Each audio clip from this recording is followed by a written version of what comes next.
Agora então, Tiago vai remeter os seus ouvintes ao Antigo Testamento, dizendo, olha, o Antigo Testamento fala que Deus salvaria gentios. O que eles estão falando não devia nos surpreender. A conversão de gentios, conforme Paulo e Barnabé acabaram de narrar, a conversão de gentios, como Pedro narrou, falando aí sobre a casa de Cornélio, alguns versículos acima, essas coisas não deveriam nos assustar e nem nos impressionar, porque, na verdade, os profetas falaram que essas coisas iriam acontecer, que Deus salvaria os gentios. E, de fato, tem um texto interessante, há vários, mas eu quero compartilhar com os irmãos Zacarias 2. Vejam Zacarias 2. Vejam o que diz esse texto, Zacarias 2. Começando com o versículo 10, diz assim, canta e exulta, ó filha de Sião, porque eis que venho e habitarei no meio de ti, diz o Senhor. Naquele dia, ele diz, muitas nações se ajuntarão ao Senhor e serão o meu povo, ele fala. É interessante isso. Ele fala que na futura Jerusalém restaurada, dessa Jerusalém restaurada, sob essa Jerusalém restaurada, e desfrutando das bênçãos dessa Jerusalém futura, escatológica e restaurada, muitas nações participarão disso. O texto diz, e serão o meu povo, essas nações serão o meu povo. Habitarei no meio de ti, e saberás que o Senhor dos exércitos é quem me enviou a ti. Então nós temos aqui uma profecia que envolve a salvação de gentios. Nós não sabemos se Tiago se lembrou dessa profecia específica de Zacarias, mas ele fala dos profetas. E ao falar dos profetas, nós temos certeza que um profeta pelo menos lhe veio à mente, que é o profeta que ele cita, que é o profeta Amós. Amós 9, é Amós capítulo 9.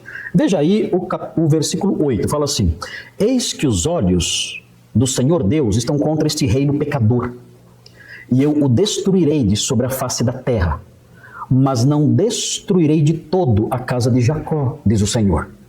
Deus dizendo que vai punir Israel severamente, mas não vai apagar Israel do mapa, vai preservar essa nação. E aí prossegue a palavra de juízo.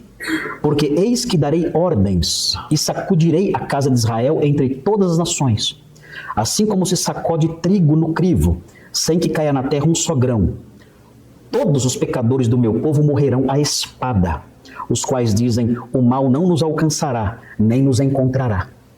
O texto fala aqui de um dia, de uma punição severa.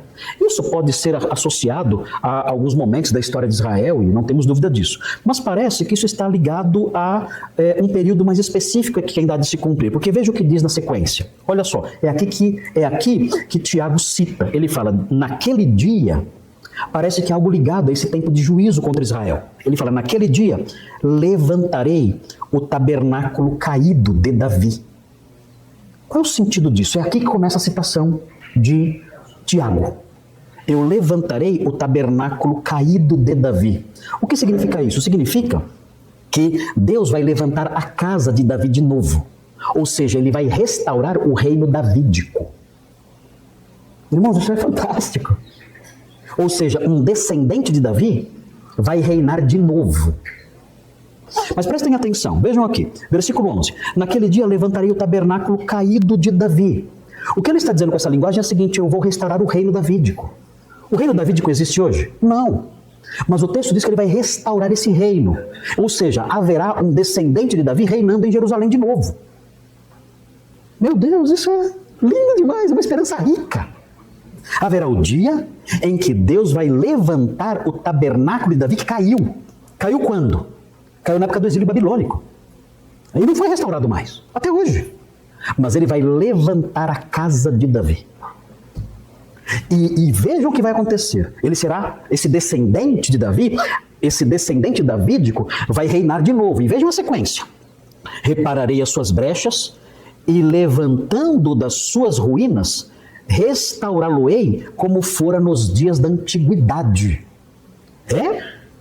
E vejam a sequência, agora notem o tamanho desse reino. Vejam só, é nesse ponto que Tiago se apega. Tiago não está falando sobre a escatologia aqui, mas ele se lembra da escatologia. Porque nesse texto há uma pista muito interessante. Veja o que diz.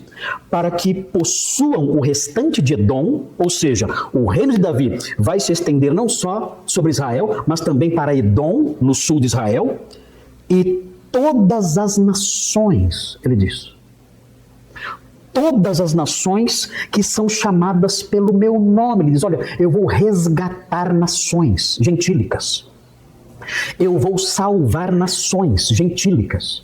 Quando o texto diz nações que são chamadas pelo meu nome, nações, Tiago usa essa linguagem pegando a Septuaginta, uma tradução grega. Ele fala, as nações sobre as quais o meu nome é invocado, ou seja, as nações que têm o meu nome sobre elas. O que significa isso, ter o nome sobre elas? As nações que me pertencem. As nações que me pertencem, que têm o meu nome sobre elas, são nações que me invocam, eu vou reunir todas elas. Eu vou salvar nações, diz o texto. E essas nações estarão debaixo do governo do chefe davídico em Jerusalém. Queridos, é uma realidade mundial e política jamais vista. Jamais vista. É o descendente de Davi, governando em Jerusalém, estendendo o seu domínio sobre Israel e sobre Edom, e não só isso, sobre as nações também. Nações todas redimidas. E ele governando. Isso nunca aconteceu. Nós aguardamos isso, esse reino adorável, esse reino fantástico. E o texto diz essas coisas e termina dizendo, diz o Senhor que faz estas coisas, ou seja, a salvação dos gentios, o estabelecimento do reino davídico, a restauração de Israel, de Jerusalém, tudo isso é obra de Deus. E Tiago diz isso. E ele realça isso para quê? Para afirmar o seguinte, olha, vejam, nos planos de Deus, os gentios estão excluídos ou incluídos? Estão incluídos.